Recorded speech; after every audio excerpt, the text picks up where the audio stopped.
How to create 3D models with Blender. Hello everyone and welcome back to our channel. For today's tutorial, I'll be showing you the world of 3D creation awaiting for you in Blender. Here is a roadmap to get you started with building your first 3D model. The interface.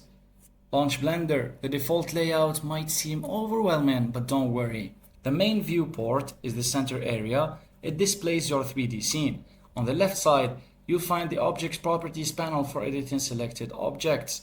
On the right side, there are various panels for tools, materials, textures, and more.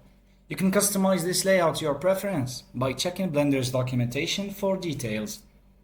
Blender offers a variety of fundamental shapes to kickstart your modeling. So go to the top left corner and click Primitive menu, Cube, Sphere, etc. to add a basic 3D shape like this one right here to your scene. Blender utilizes Object Mode and Edit Mode for working with objects.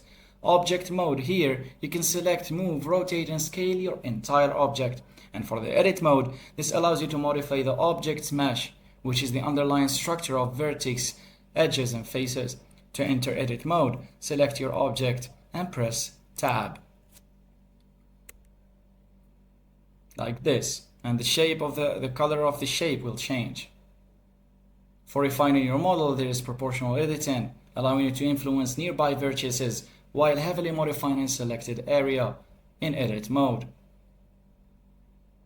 To showcase your creation, adjust the lighting in your scene, as Blender offers various light types, point lights, spotlights, etc. You can position and configure in the scene however you like, and once you're happy with the model, you can render the final image or animation using Blender's powerful rendering engine.